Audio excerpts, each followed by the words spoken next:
जय गुरुदेव। सभी साधकों का मैं स्वागत करता हूँ। और आज देखिए जिस विषय को मैं लेकर आया हूँ वह है अप्सरा साधना, किन्नरी साधना, गंधर्व कन्या साधना और योगिनी साधना।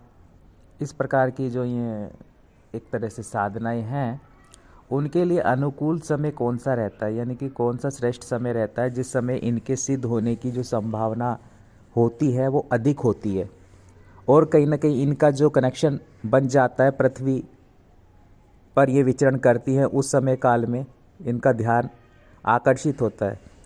तो जब फिर साधक साधना करता है, अप्सरा, गंधर्व कन्या या फिर किन्नरी, इस प्रकार की कोई भी जो साधना करता है, तो फिर क्या होता है कि ये शीघ्रता से कनेक्ट होती है उस साधक के साथ में और अनुभव देती हैं, जुड़ती भी हैं, है ना।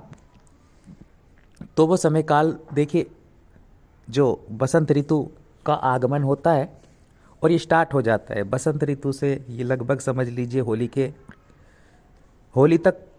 तो एक तरह से एक पावरफुल समय रहता है, यानी कि एक स्ट्रॉन्ग समय होता है, ये बेस्ट समय होता है जहाँ पर आप जो है वह इस प्रकार की जो साधना में सफलता प्राप्त कर सकते हैं।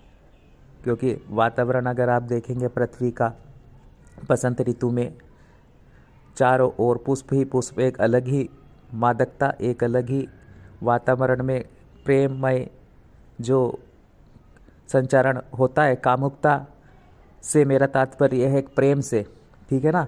वैसा ही नए नए फूल, पत्ती, पेड़ पौधे हरे भरे, सब कुछ एक वातावरण अच्छा सा हो जाता है। तो उसमें जब आप इस तरह की अप्सरा, गंधर्व कन्या, किन्नरी साधना करते हो तो बहुत ही उत्तम श्रेष्ठ समय होता है। और आप यहाँ से साधना स्टार्ट कर सकते हो जो साधक करना चाहते हैं। और होली तक का जो समय रहता है तो बहुत ही ज़्यादा अच्छा समय रहता है इन साधनाओं के लिए। और दूसरा यही है कि अगर आप देखिए, वैसा ही साधक को बनना पड़ता है। जैसे मैं कहता हूँ, जैसे ही साधना करोगे वैसा आपको आचरण व्यवहार अपनाना पड़ता ही है। कि अगर आप देखिए अप्सरा साधना करते हो या गंधर्व कन्या, किन्नरी, है ना, किसी प्रकार की योगिनी, इस प्रकार की जो आप साधना करते हो, तो साधक को वैसा ही आहार विहार और एक तरह से आचरण में चेंज क्या है कि कहने का मतलब मेरा जो खान पीन आपका होता है वह भी उसी प्रकार का होना चाहिए।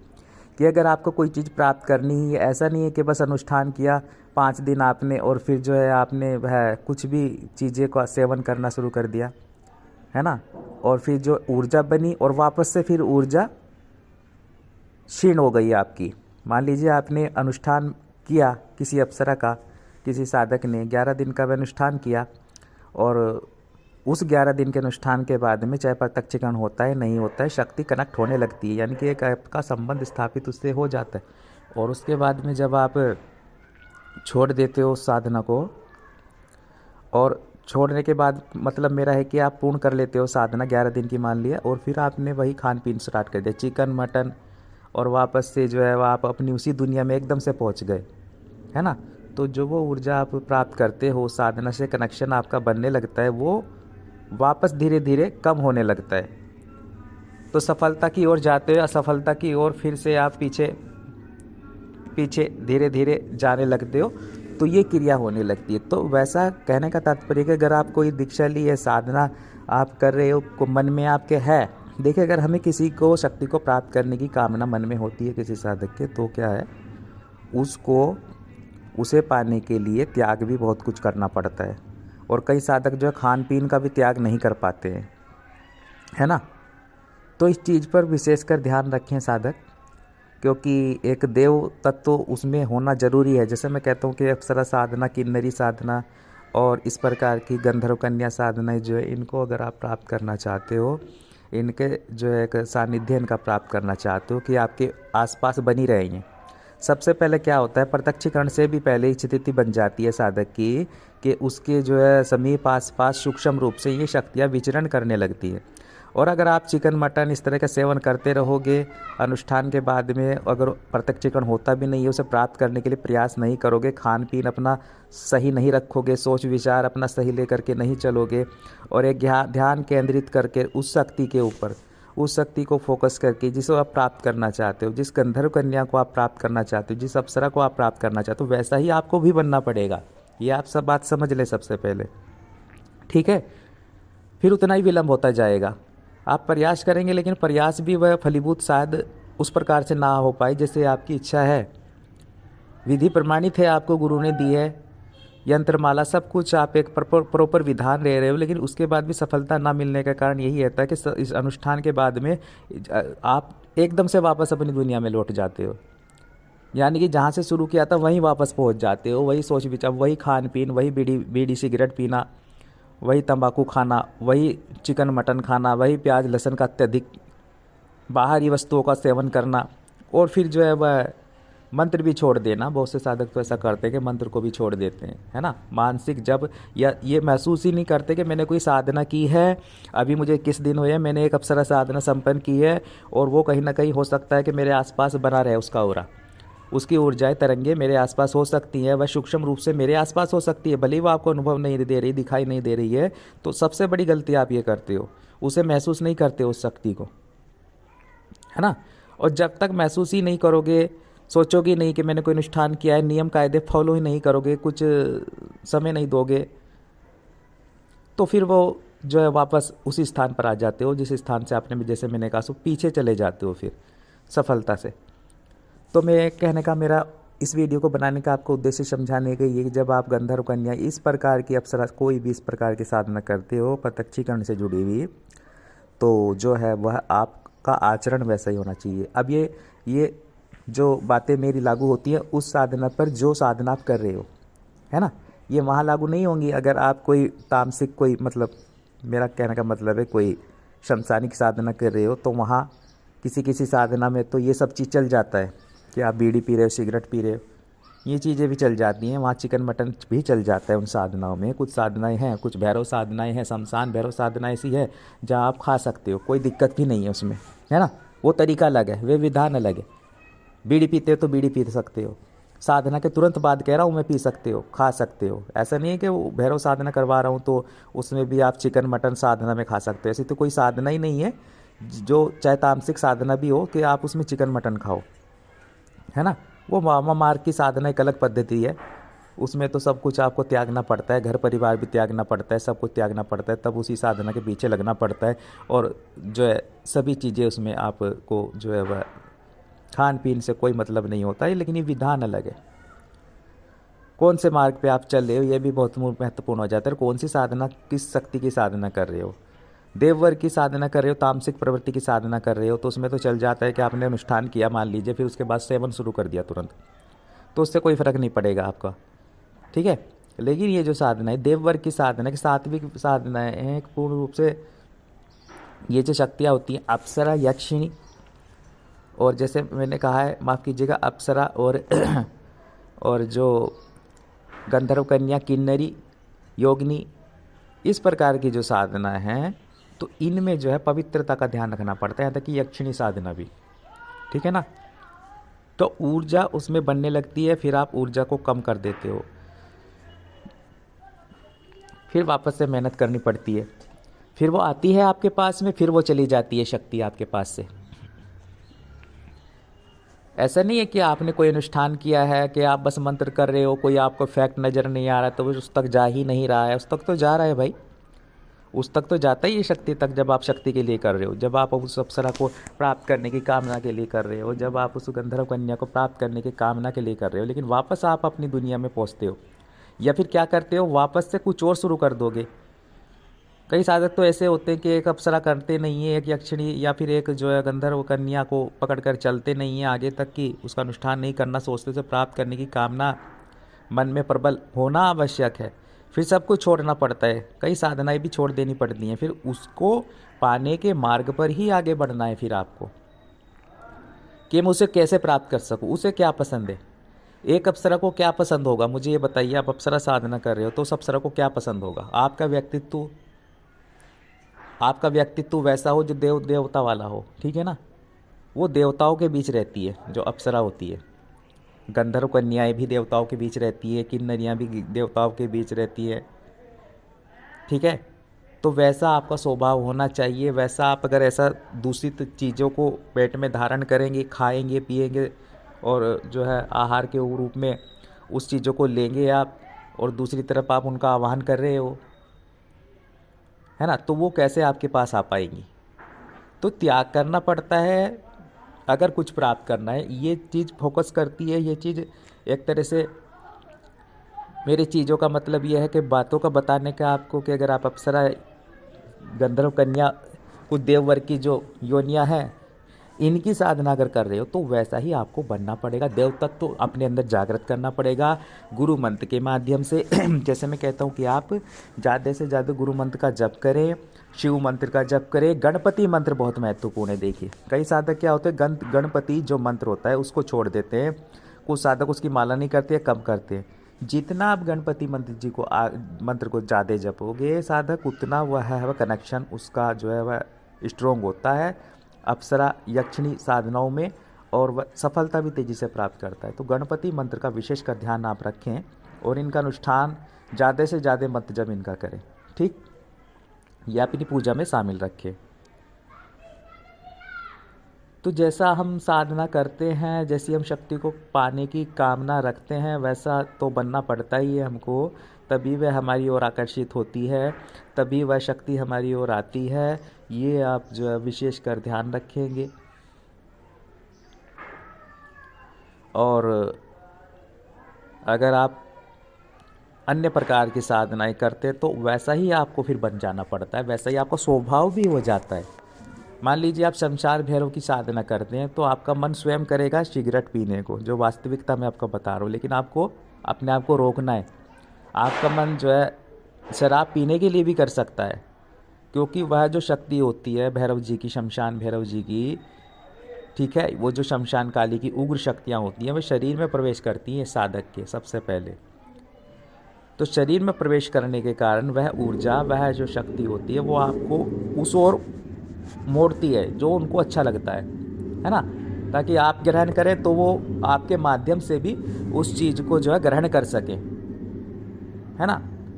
तो वो चीज़ें आपके मन में आएंगी, लेकिन आपको स्वयं नहीं ग्रहण करना। उसमें भी मैं साधकों को कहता हूँ कि इसमें भी आपको उन शक्तियों को देना है वो भोग, वो उस पर निर्भर करता है। शक्तियाँ आपसे मांग रही हैं, वो शक्तियाँ आपसे उस भोग के लिए कामना रख रही हैं। कभी कभी शक्तियाँ कह देती है कि मुझको तो ये भोग चाहिए। कोई कार्य आप देते हो कि भैया इस भोग में नहीं होगा, आपको ये भोग लगेगा, ये देना पड़ेगा। शमशान भैरव जी बता देते हैं, शमशान काली माँ बोल देती हैं इस चीज़ को, चाहे वह सिगरेट हो, चाहे वह शराब हो, चाहे वह कोई मांस हो, है ना, बकरे की कलेजी, मुर्गा, जो कुछ भी हो, तो वो तो देना पड़ेगा फिर, अगर वो रखती है उस चीज़ की कामना, है ना।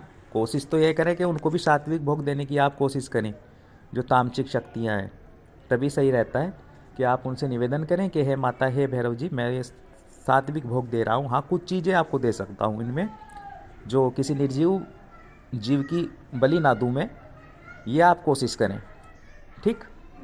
तो वे स्वीकार करते हैं, ऐसी बात नहीं है।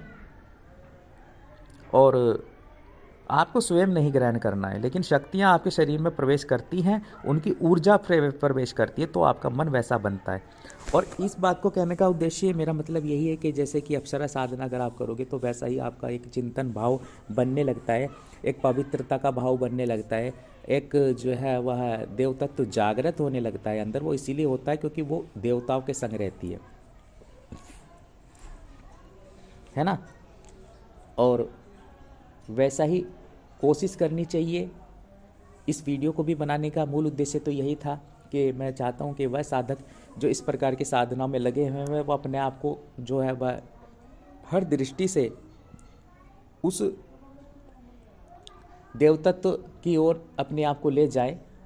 खान पीन भी अपना थोड़ा जो है वह सात्विक रखने की कोशिश करें ज़्यादा से ज़्यादा, कि अगर वह कोई अप्सरा यक्षिणी, ठीक, और गंधर्व कन्या, किन्नरी जैसी साधनाएं करते हैं तो पवित्रता का ध्यान रखना पड़ता है साधना के बीच में, ठीक है ना। और अप्सरा में तो ये भी है कि साधना के बाद भी आप इस चीज़ को ध्यान रखेंगे, क्योंकि वह तो जो है सूक्ष्म रूप से तो आपके आसपास रहती ही है अगर आप उसके अनुष्ठान करते रहते हो, ठीक। तो ऐसा ना हो कि भैया आपसे वह आ रही हो आपके पास और वो बैठे, आपका खान पीन ऐसा हो कि वो फिर दूर चली जाए आपसे, फिर 4 दिन का वेट करे, 3 दिन का वेट करे, ठीक है ना, आने के लिए वापस आपके पास में। तो वो वाली स्थिति नहीं होनी चाहिए कि अगर आप किसी शक्ति को बुला रहे हो तो वैसा आपको बनना पड़ता है। ठीक, ये आप पर निर्भर करता है, साधक पर निर्भर करता है कि वो किस प्रकार की साधना कर रहा है। और इसीलिए मैं कहता हूँ कि सोच समझ कर आप शक्तियों को धारण करें। अप्सरा साधना करने वाले अगर निभा पाएँ कि मैं अप्सरा की तरह ही एक जो है वह वो अपना जो देव तत्व जो देवताओं वाला,